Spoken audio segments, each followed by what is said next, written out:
छोले भटुरेवाला. कोल्हापूर नावाच्या गावात एक ढाबा होता. त्याच्या मालकाचे नाव होते हेमंत.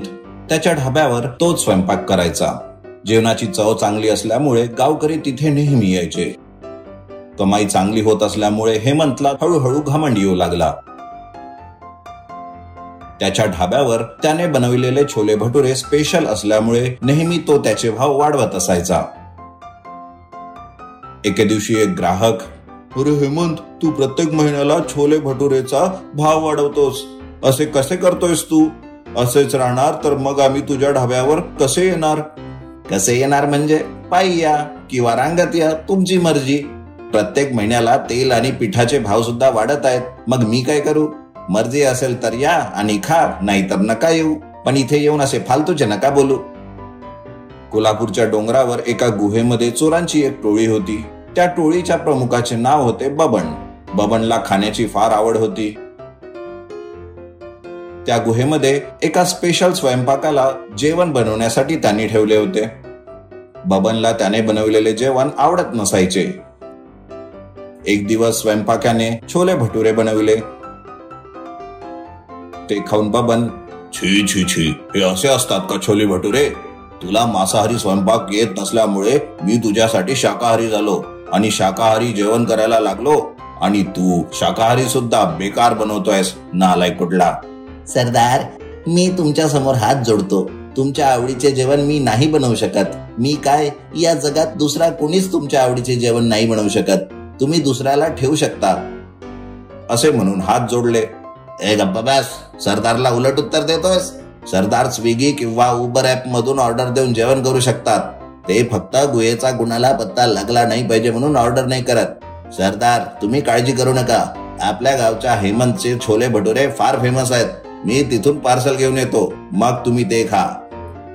"छोले भटुरेचा पार्सल नाही, त्यालाच पार्सल म्हणून घेऊन ये. इथे राहील तो."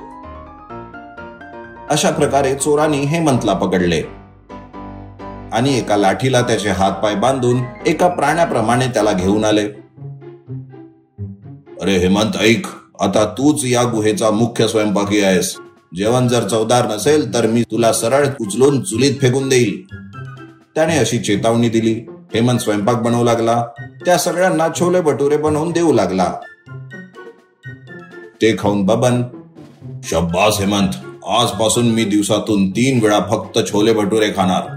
आम्हाला 3 वेळा फक्त छोले भटुरेच पाहिजे."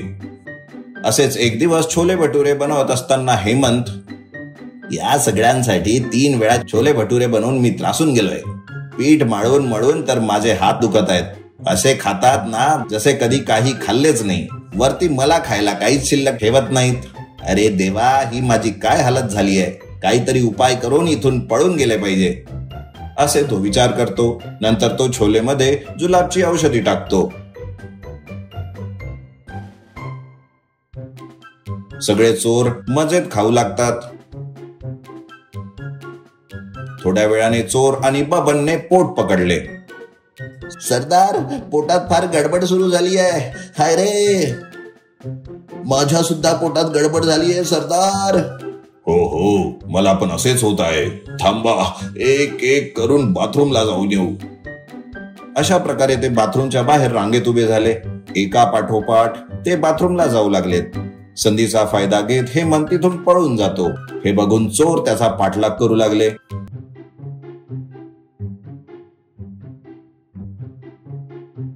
थोड्या अंतरावर त्याला पकडून पुन्हा लाठीला बांधून त्याला गुहेमध्ये घेऊन आले. "काय हेमंत, तुला काय वाटले की तू जुलाब मिक्स करशील आणि आम्हाला माहित नाही होणार? अरे त्याला आम्हीच ठेवले होते गुहेत.